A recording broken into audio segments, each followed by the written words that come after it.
Hello my dear, God bless you, God bless you, God bless you. आज मु पुणी आपण मानक पई आसीची अवचेतन मस्तिष्क अध्याय 3 पढ़िबा पई। अवचेतन मस्तिष्क अध्याय 3 the power of subconscious mind पढ़िबा। बहुत बढ़िया अमेजिंग बही। अध्याय 3 देखंतु, अध्याय 3 अवचेतन। अध्याय 3 अवचेतन मनर चमत्कार कार्यकारी शक्ति। ए अध्यायटा है अवचेतन मनर चमत्कारी शक्ति बा चमत्कार कार्यकारी शक्ति। अवचेतन मनर शक्ति अमाप। यह आपनको प्रेरित करे एवं पथ प्रदर्शन करे। आपणक स्मृतिर गंताघर को अनेक गुड़िए सुंदर रंगीन दृश्य बाहर करी देखाए। आपणक हृदस्पंदन, रक्त संचालन, हजम क्रिया एवं मल निष्कासन प्रक्रिया को नियंत्रण करे। आपण रुटी खंडे खाइले अवचेतन मन ताकू टिश्यू, मांसपेशी, हाड़ एवं रक्त रे रूपांतरित करे। यही प्रक्रिया गुड़िक बुझिबा पृथ्वीर सबुठारु ज्ञानी व्यक्तिंक पई मध्य दुरूह व्यापार। अवचेतन मन शरीरर समस्त गुरुत्वपूर्ण प्रक्रिया को नियंत्रित करुछि। आपणक सबु समस्यार समाधान अवचेतन मन पाखरे रहिछि। अवचेतन मन केबे सुए नाही, विश्राम निये नाही, सबु बेले काम करुथाए। आपण केवल सोइबा पूर्वरु कोनोसी एक काम करिवार अछि बोली अवचेतन मन को जणाई सुअंतु। आपण सोइबा पूर्वरु जेकोसी काम आपणकर करिवार अछि अवचेतन मन को जणाई कि सोई पड़ंतु।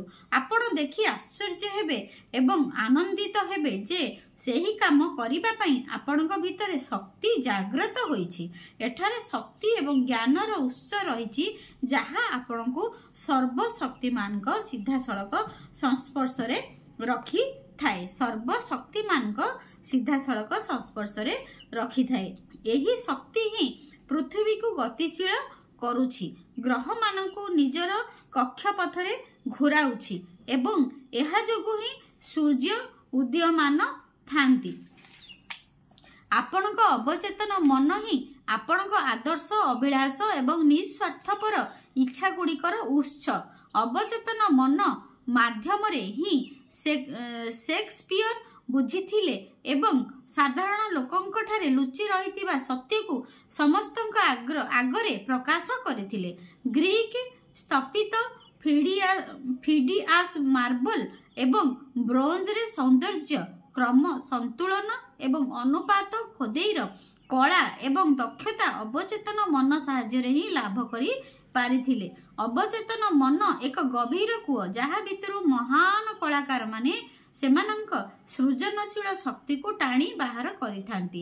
इटालीय कलाकार राफेलंक प्रसिद्ध चित्र माडोना एवं जर्मनीर संगीतज्ञ बीथोवनक मधुर संगीत मध्य अवचेतन मनर प्रेरणा जोगु संभव होई पारिला। किछि वर्ष तळे मोते भारतर ऋषिकेश रे जोग वन्य विश्वविद्यालय रे वक्तव्य देबा पई आमंत्रित करा जायथिला। मु सेठारे थिबा समय रे बॉम्बे रु आसीथिबा जणे सर्जन का सह बहु समय कथा होइथिली। तांको ठारू मु डाक्टर जेम्स इसडेलकर आश्चर्यजनक कहानी जानिबा को पाइली। इसडेल स्कॉटलैंड रो जणे सर्जन थिले जे कि 1840 दशक रे बंगला रे लोकंकर चिकित्सा करुथिले। रासायनिक आनेस्थेसिया भावरे इथर किंबा अन्य आधुनिक पद्धतिर व्यवहार सेतबेले आरंभ होई नथिला। तथापि 1843 रु 1846 भितरे डाक्टर इसडेल सबु प्रकारर प्राय 400 प्रमुख अस्त्रोपचार करिसंती। एथिरे अंग छेदन, ट्यूमर, कर्कट रोगाक्रांत अंग काटी बाहर करिबा, आखि, कान एवं गଳାର अस्त्रोपचार अंतर्भुक्त। एही सबु अस्त्रोपचार केवल मानसिक निशाग्रस्त अवस्था करा जाउथिला। रोगी माने कुहंती जे सेमानकु आदम जंत्रणा होई नथिला। अस्त्रोपचार समय कहार मृत्यु मध्य होई नथिला। पुणी अस्त्रोपचार परे इजडेल रोगी मानकर मृत्यु हार पूरापूरी कम थिला। सेतबेले लुइस पास्चर एवं जोसेफ लिस्टर भली पाश्चात्य वैज्ञानिक माने संक्रमणर जीवाणुजनित कारण उद्भावन करी नथिले। केही जानी नथिले जे विशुद्धकरण करा जाई नथिबा उपकरण एवं विपदजनक जीव गुड़िक कारणरू अस्त्रोपचार पर संक्रमण होइथाय। तेबे सम्मोहित अवस्था थिबा तांकर रोगी मानकु इजडेल जेतेबेले कुहंती जे कौनसी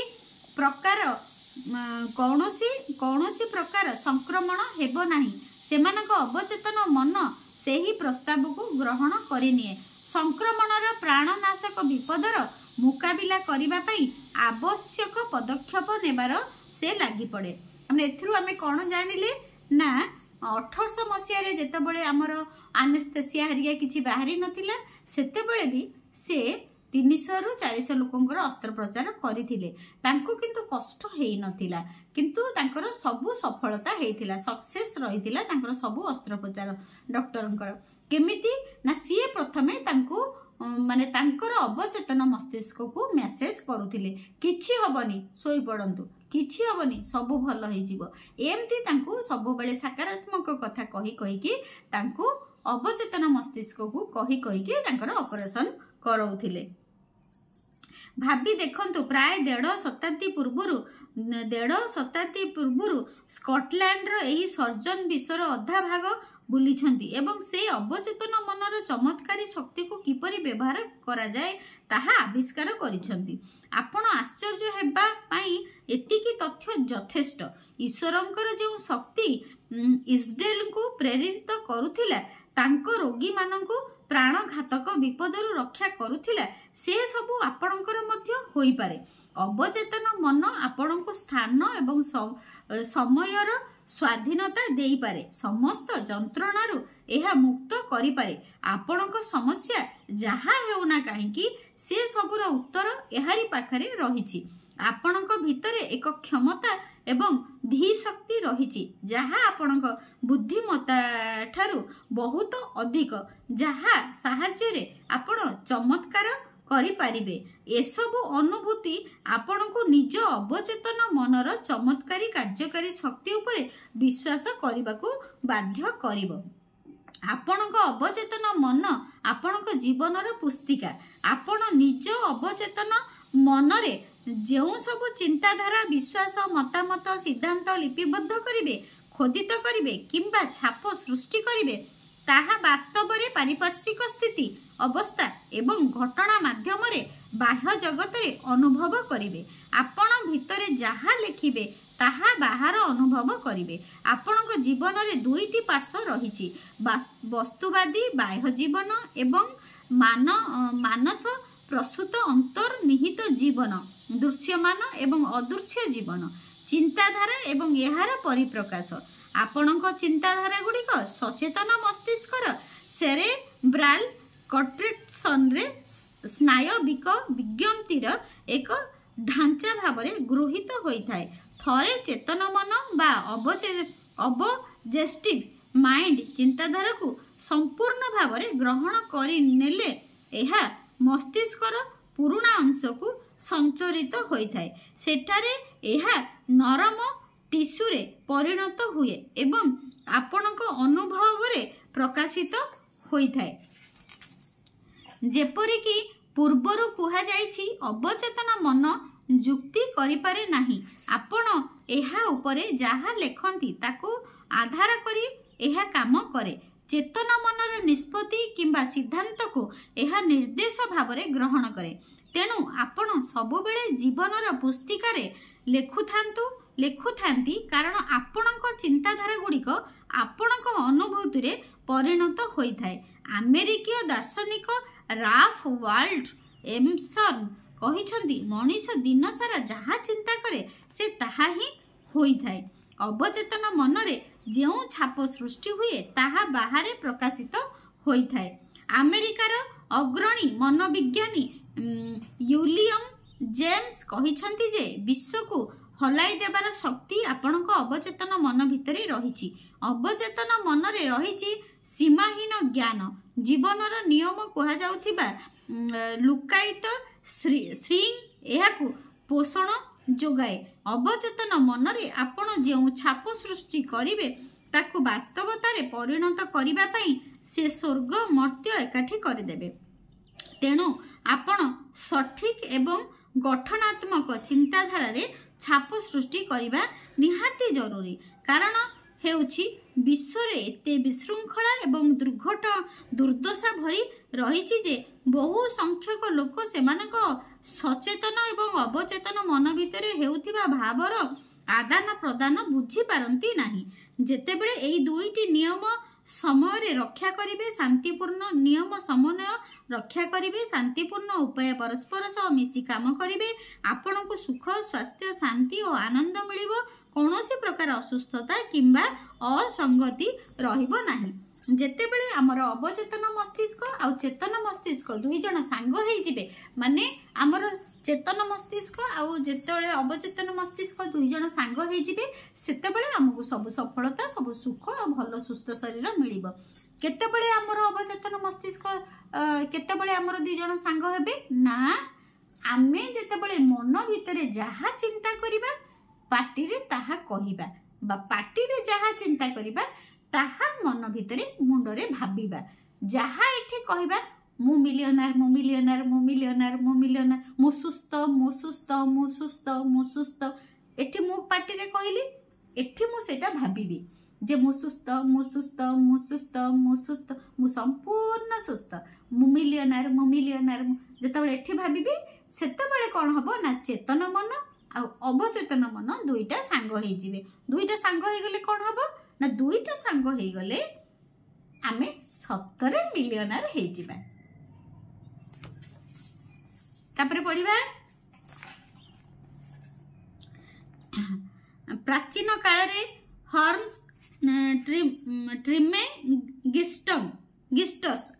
ଟ୍ରିମେଗିଷ୍ଟସ୍ ବିଶ୍ୱର ମହାନତମ ପୁରୋହିତ ଭାବରେ ଜଣାଶୁଣା ଥିଲେ। ତାଙ୍କ ମୃତ୍ୟୁର ଅନେକ ଶତାବ୍ଦୀ ପରେ ତାଙ୍କ ସମାଧି ସ୍ତୂପ ଖୋଲା ଯାଇଥିଲା। ଯେଉଁମାନେ ପ୍ରାଚୀନ ଲୋକମାନଙ୍କର ଜ୍ଞାନ ବିଷୟରେ ଜାଣିଥିଲେ ସେମାନେ ସମାଧିରୁ କିଛି ଚମତ୍କାରୀ ଜିନିଷ ବାହାରିବାର ଆଶାରେ ଅପେକ୍ଷା କରିଥିଲେ।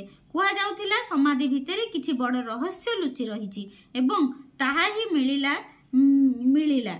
ସେଇ ରହସ୍ୟଟି ଥିଲା ମନ ଭିତରେ, ଯେମିତି ସେଇ ରହସ୍ୟଟି ଥିଲା ମନ ଭିତରେ ଯେମିତି ବାହାରେ ସେମିତି ରହିବା ଉଚିତ, ଯେମିତି ଉପରେ ସେମିତି ତଳେ ରହିବା ଉଚିତ। ଅନ୍ୟ ଶବ୍ଦରେ କହିଲେ, ଅବଚେତନ ମନରେ ଆପଣ ଯେଉଁ ଛାପ ସୃଷ୍ଟି କରିବେ ତାହା ମହାଶୂନ୍ୟରେ ପ୍ରକାଶିତ ହେବ। ଏହି କାମ ସତ୍ୟ ମୋସେସ୍, ଇସାଇ, ଯୀଶୁ, ବୁଦ୍ଧ, ଜୋରାଷ୍ଟ୍ର, ଲାଓସ୍ ଏବଂ ସମସ୍ତ ମହାପୁରୁଷଙ୍କ ବାଣୀରେ କୁହାଯାଇଥିଲା। ଆପଣ ଅନ୍ତର୍ମନରେ ଯାହା ସତ ବୋଲି ଅନୁଭବ କରିବେ ତାହା ଅବସ୍ଥା ଅନୁଭୂତି ଏବଂ ଘଟଣା ଭାବରେ ପରିପ୍ରକାଶ ହେବ। କାର୍ଯ୍ୟ ଏବଂ ଆବେଗ ମଧ୍ୟରେ ସନ୍ତୁଳନ ରକ୍ଷା କରାଯିବା ଉଚିତ। ସ୍ୱର୍ଗରେ ନିଜ ମନ ଭିତରେ, ସ୍ୱର୍ଗରେ ଯେପରି ପୃଥିବୀରେ ସେପରି ରହିବା ଉଚିତ। ମାନେ ଆମେ ଯେମିତି ତଳେ ଅଛୁ, ଯେମିତି ଆମେ ସ୍ୱର୍ଗରେ ରହିଲା ଭଳି ଆମେ ନିଜକୁ ଭାବିବା। ଏହା ହିଁ ଜୀବନର ସବୁଠାରୁ ବଡ଼ ନିୟମ। ଆପଣ ଆଉ ଥରେ ପଢି ଦଉଛି, ଏଇଟା ବହୁତ ବଢିଆ ସେଣ୍ଟେନ୍ସଟା। କାର୍ଯ୍ୟ ଏବଂ ଆବେଗ ମଧ୍ୟରେ ସନ୍ତୁଳନ ରକ୍ଷା କରାଯିବା ଉଚିତ। ସ୍ୱର୍ଗରେ ଯେପରି ପୃଥିବୀରେ ସେଇପରି ରହିବା ଉଚିତ। ବା ସ୍ୱର୍ଗ ମାନେ ନିଜ ମନ ଭିତରେ, ଆଉ ପୃଥିବୀ ମାନେ ଆପଣଙ୍କ ଶରୀର ଏବଂ ପରିବେଶରେ। ଏହା ହିଁ ଜୀବନର ସବୁଠାରୁ ବଡ଼ ନିୟମ। ଆପଣ ସ୍ୱର୍ଗ ହେଉଛି ମନ ଆଉ ପୃଥିବୀ ହେଉଛି ନିଜ ଶରୀର। ଆପଣ ପ୍ରକୃତରେ ସବୁ ସ୍ଥାନରେ କ୍ରିୟା, ପ୍ରତିକ୍ରିୟା, ବିଶ୍ରାମ ଏବଂ ଗତିର ନିୟମ ଦେଖିବାକୁ ପାଇବେ। ଏହି ଦୁଇଟିରେ ସନ୍ତୁଳନ ରହିଲେ ସମନ୍ୱୟ ଏବଂ ଭାରସାମ୍ୟ ରକ୍ଷା କରାଯାଇପାରିବ। ଜୀବନର ନିୟମକୁ ଆପଣ ନିଜ ଭିତରେ ଦେଇ ସୁମଧୁର ସୁସଙ୍ଗତ ଗତିରେ ପ୍ରବାହିତ ହେବାକୁ ଦେବା ଉଚିତ। ଯାହା ଭିତରେ ପ୍ରବେଶ କରିବ ସମାନ ପରିମାଣରେ ବସ୍ତୁତ୍ୱ ବାହାରକୁ ବାହାରିବା ଉଚିତ। ଯେଉଁ ଛାପ ମନ ଭିତରେ ସୃଷ୍ଟି ହେଉଛି ତାହା ବାହାରେ ପ୍ରକାଶ ହେବା ଉଚିତ। ଆପଣଙ୍କ ସମସ୍ତ ନିରାଶ ପୂରଣ ହେଉନଥିବା ଇଚ୍ଛା ଯୋଗୁଁ ସୃଷ୍ଟି ହୁଏ। ଯଦି ଆପଣ ନକାରାତ୍ମକ, ବିନାଶକାରୀ ଏବଂ ହିଂସାତ୍ମକ ଦିଗରେ ଚିନ୍ତା କରିବେ, ଏହି ଚିନ୍ତାଧାରା ଗୁଡ଼ିକ ବିନାଶକାରୀ ଆବେଗ ସୃଷ୍ଟି କରିବ ଏବଂ ଯେକୌଣସି ଉପାୟରେ ପ୍ରକାଶିତ ହେବା ପାଇଁ ଚେଷ୍ଟା କରିବ। ଏଗୁଡ଼ିକ ନକାରାତ୍ମକ ସ୍ୱଭାବରେ ହୋଇଥିବା ଯୋଗୁଁ ଅନେକ ସମୟରେ ଅଲ୍ସର, ହୃଦରୋଗ, ମାନସିକ ଦୁଶ୍ଚିନ୍ତା ଭାବରେ ପ୍ରକାଶିତ ହୋଇଥାଏ। ବର୍ତ୍ତମାନ ଆପଣ ନିଜ ବିଷୟରେ କ'ଣ ଭାବୁଛନ୍ତି? ଆପଣଙ୍କ ଶରୀରର ପ୍ରତ୍ୟେକ ଅଂଶ ତାହା ପ୍ରକାଶ କରୁଛି। ଆପଣଙ୍କ ସ୍ମୃତି, ଶରୀର, ଆର୍ଥିକ ସ୍ଥିତି, ବନ୍ଧୁ ଏବଂ ସାମାଜିକ ସ୍ଥିତି ଆପଣ ନିଜ ବିଷୟରେ କ'ଣ ଭାବୁଛନ୍ତି ତାହା ପ୍ରତିଫଳିତ କରୁଛି। ଆପଣଙ୍କ ଅବଚେତନ ମନରେ କି ଛାପ ସୃଷ୍ଟି ହୋଇଛି, ଏହା ହିଁ ତାର ବାସ୍ତବିକ ଅର୍ଥ ଏବଂ ତାହା ଆପଣଙ୍କ ଜୀବନର ପ୍ରତିଟି ପର୍ଯ୍ୟାୟରେ ପ୍ରକାଶିତ ହୋଇଥାଏ। ନକାରାତ୍ମକ ଚିନ୍ତାଧାରା ଗୁଡ଼ିକୁ ମନରେ ସ୍ଥାନ ଦେଲେ ଆମେ ନିଜର କ୍ଷତି କରିଥାଉ। କ୍ରୋଧ, ଭୟ, ଈର୍ଷା କରି କିମ୍ବା କ୍ଷମା ନ କରି ଆପଣ କେତେଥର ନିଜକୁ କ୍ଷତାକ୍ତ କରିଛନ୍ତି? ଏଗୁଡ଼ିକ ଆପଣଙ୍କ ଅବଚେତନ ମନ ଭିତରେ ପ୍ରବେଶ କରୁଥିବା ବିଷ।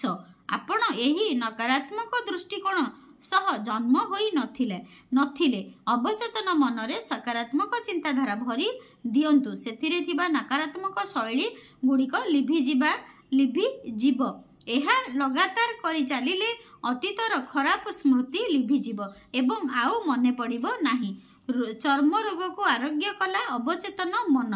ଅବଚେତନ ମନରେ ଆରୋଗ୍ୟକାରୀ ଶକ୍ତି ବିଷୟରେ ସବୁଠାରୁ ବଳିଷ୍ଠ ପ୍ରମାଣ ଯଦି ଜଣେ ଦେଇପାରେ ତାହା ହେଉଛନ୍ତି ଏ ରୋଗରୁ ଭଲ ହେବାର ନିଜସ୍ୱ ଅନୁଭବ। ପ୍ରାୟ 40 ବର୍ଷ ପୂର୍ବେ ମୋର ଏକ ପ୍ରକାର ଚର୍ମ ରୋଗ ହୋଇଥିଲା। ମୁଁ ବହୁତ ଭଲ ଡାକ୍ତରଙ୍କ ପାଖକୁ ଗଲି, ଯିଏକି ଅତ୍ୟାଧୁନିକ ଚିକିତ୍ସା ପଦ୍ଧତିରେ ମୋତେ ଚିକିତ୍ସା କରିବା ପାଇଁ ଚେଷ୍ଟା କରିଥିଲେ, ହେଲେ କିଛି ହେଲେ ଫଳପ୍ରଦ ହେଲା ନାହିଁ। ଅସୁସ୍ଥତା ଅଧିକରୁ ଅଧିକ ବଢ଼ିଲା। ଦିନେ ଜଣେ ମନୋବିଜ୍ଞାନୀ ବିଶେଷଜ୍ଞ ଏବଂ ଧର୍ମଗୁରୁ ମୋତେ 139ତମ ସାମର ଅନ୍ତର୍ନିହିତ ଅର୍ଥ ବୁଝାଇଲେ। ସେ ମୋତେ ପଢ଼ି ଶୁଣାଇଲେ ଯେ ଆପଣଙ୍କ ବହିରେ ମୋର ସମସ୍ତ ସଦସ୍ୟଙ୍କ ବିଷୟରେ ଲେଖାଯାଇଛି। ଦିନ ଥିଲା, ସେଗୁଡ଼ିକ ମଧ୍ୟରୁ କିଛି ବି ନଥିଲା। ସେସବୁ ସୃଷ୍ଟି କରାଯାଇ ଯଥାସ୍ଥାନରେ ସଜ୍ଜିତ କରାଯାଇଛି। ସେ ମୋତେ ବୁଝାଇଦେଲେ ବହି ଶବ୍ଦର ଅର୍ଥ ହେଉଛି ଅବଚେତନ ମନ, ଯାହାକି ଏକ ଛୋଟିଆ ମୌଳିକ କୋଷରୁ ମୋର ସମସ୍ତ ଅଙ୍ଗ ପ୍ରତ୍ୟଙ୍ଗ ତିଆରି କରିଛି। ସେ କହିଲେ ଯେ ଯେହେତୁ ଅବଚେତନ ମନ ମୋର ଶରୀରକୁ ତିଆରି କରିଛି, ସେ ତାର ନିଜସ୍ୱ ଢାଞ୍ଚାରେ ଆରୋଗ୍ୟ ମଧ୍ୟ କରିପାରିବ। ଯେମିତି ଆମର ଗୋଟେ ଛୋଟ ଘା ହେଇଗଲେ କି କୋଉଠି ଗୋଟେ କଟିଗଲେ ଆମର କ'ଣ କି ଆମେ ବେଳେବେଳେ ବି ଅଏଣ୍ଟମେଣ୍ଟ ଲଗାଉନା କି କିଛି ଲଗାଉନା, ସେ ଆପେ ଆପେ ଭଲ ହେଇଯାଏ। ସେଇଟା କିଏ ଭଲ କରେ? ଆମ ଅବଚେତନ ମସ୍ତିଷ୍କ ସେଟା ଭଲ କରେ। ସେ ଆରୋଗ୍ୟ ମଧ୍ୟ କରିପାରିବ। ସେ ନିଜ ଘଣ୍ଟା ମୋତେ ଦେଖାଇ କହିଲେ, ଏଇଟିକୁ ଜଣେ ତିଆରି କରିଛି, କିନ୍ତୁ ଘଣ୍ଟାଟି ସମ୍ପୂର୍ଣ୍ଣ ବାସ୍ତବତାରେ ପରିଣତ ହେବା ପୂର୍ବରୁ ଘଣ୍ଟା କାରିଗରକୁ ଏହାର ଚିତ୍ର ମନ ମଧ୍ୟରେ ସ୍ପଷ୍ଟ ଭାବରେ ତିଆରି କରିବାକୁ ପଡ଼ିବ। ଯଦି କୌଣସି କାରଣରୁ ଘଣ୍ଟା କାମ କରିବା ବନ୍ଦ କରିଦେଲା, ତିଆରି କରିବା ସମୟରେ କାରିଗର ଏହା ବିଷୟରେ ମନ ଭିତରେ ଯେଉଁ ଧାରଣା ସୃଷ୍ଟି କରିଥିଲେ ତା ସାହାଯ୍ୟରେ ସେ ଏହାର ମରାମତି କରିପାରିବେ। କହୁଛନ୍ତି ଯିଏ ଗୋଟେ ଘଣ୍ଟା ତିଆରି କରିଛି, ଯିଏ ଗୋଟେ ଘଣ୍ଟା ବାହାର କରିଛି, ସେ ପ୍ରଥମେ ମନ ଭିତରେ ତାକୁ ତିଆରି କରିଛି, ତାପରେ ଗୋଟେ ଘଣ୍ଟା ତିଆରି ହେଇଛି। ଆଉ ଯଦି ବି ହଠାତ୍ ଗୋଟେ ଘଣ୍ଟା ଖରାପ ହେଇଗଲା, ତାହେଲେ ଯିଏ ତିଆରି କରିଛନ୍ତି ସିଏ ସେ ଘଣ୍ଟାଟାକୁ ସଜାଡ଼ି ବି ପାରିବେ। ଏହି ଉଦାହରଣ ଦେଇ ସେ ମୋତେ କ'ଣ ବୁଝାଇବାକୁ ଚାହୁଁଥିଲେ ମୁଁ ବୁଝିଗଲି। ମୋ ଶରୀରକୁ ତିଆରି କରିଥିବା ଅବଚେତନ ମନ ଘଣ୍ଟା କାରିଗର ଭଳି ମୋ ଶରୀରକୁ କିପରି ଆରୋଗ୍ୟ କରିବାକୁ ହେବ, ଏହାର ଗୁରୁତ୍ୱପୂର୍ଣ୍ଣ ଚଳନ ଗୁଡ଼ିକ କିପରି ସକ୍ରିୟ ରଖିବାକୁ ହେବ ତାହା ସେ ନିଶ୍ଚିତ ଭାବରେ ଜାଣିଛି। କିନ୍ତୁ ସେ ତାହା କରିବାକୁ ହେଲେ ମୋତେ ସ୍ୱାସ୍ଥ୍ୟର ସଠିକ୍ ଧାରଣା ତାକୁ ଦେବାକୁ ହେବ। ଏହା ଉତ୍ସବ ଭାବରେ କାମ କରିବ ଏବଂ ତାର ପ୍ରଭାବରେ ଆରୋଗ୍ୟ ପ୍ରକ୍ରିୟା ଆରମ୍ଭ ହେବ। ମୁଁ ଗୋଟିଏ ସିଧା ଏବଂ ସରଳ ପ୍ରାର୍ଥନା ପ୍ରସ୍ତୁତ କଲି। ଏଇଟା ବହୁତ ଇମ୍ପୋର୍ଟାଣ୍ଟ ମା ମାନେ, ଏ ପ୍ରାର୍ଥନାଟା ଶୁଣନ୍ତୁ। ମୋର ଅବଚେତନ ମନ ମଧ୍ୟରେ ଥିବା ଅସୀମ धीशक्ति द्वारा मोर शरीर एवं एहार समस्त अंग प्रत्यंग सृष्टि होईछि। मते किपरि आरोग्य करिबाकू हेबो एहा भल भावरे जानिछि। एहार ज्ञान मोर समस्त अंग प्रत्यंग टिश्यू मांसपेशी एवं हाड़ को यथा स्थान रे खंजिछि। मो भितरे रहिथिबा असीम आरोग्यकारी शक्ति मोर प्रत्येक कोष को रूपांतरित करुछि, मते संपूर्ण भावरे सुस्थ करुछि। मो भितरे वर्तमान जो आरोग्य प्रक्रिया चलीछि सेथिपई मु धन्यवाद अर्पण करुछि। मो भितरे सृजनशील शक्तिर काम गुड़िक अति चमत्कार। एही सरल प्रार्थनाटी को मु दिन रे 3 थर प्राय 5 मिनिट पई दोहराइली। पाखापाखि 3 मास बेलकू मोर त्वचा संपूर्ण भावरे भल होई जाइथिला। सबु प्रकार असुस्थता दूर होई जाइथिला। डाक्तर हतबाग होई गले, किंतु प्रकृति रे कोन होइथिला मु ठीक भावरे बुझी पारी थिली। मु मोर अवचेतन मन को संपूर्णता, सौंदर्य एवं सुस्थतार जीवन प्रदायी ढांचा प्रदान करिथिली। एहा मोर सबु समस्यार कारण तथा अवचेतन मनरे थिबा नकारात्मक चित्र एवं ढांचा गुड़ी को बलपूर्वक काढ़ी बाहर करदेली। आपणक शरीर रे सेतेबेले कौनसी विकृति देखादेव, शरीर रे जेतेबेले एहार परिमाण रे विकृति प्रथमे आपणक मानस पटरे सृष्टि होबो। लगातार सकारात्मक चिंताधारा दृढ़तार सह मन रे भरी प्रथमे मन परिवर्तन कले शरीर रे सेही भली सकारात्मक परिवर्तन देखा देव। एहा ही आरोग्यर आधार। भगवान आमको चमत्कार उपाय सृष्टि करिसेंती एवं मोर आत्मा बा अवचेतन मन बा मोर आत्मा ताहा भल भावरे जानिछि। आज एटा रहिला 60 पेज जाके पढ़िली। अध्याय 3 हैला कौन अवचेतन मनर चमत्कार कार्यकारी शक्ति। आज 60 पेज जाके पढ़िली। पुणी नेक्स्ट आमे पढ़िबा 61 पाखरु आरंभ करिबा। अध्याय 3 सरीनी। Thank you so much.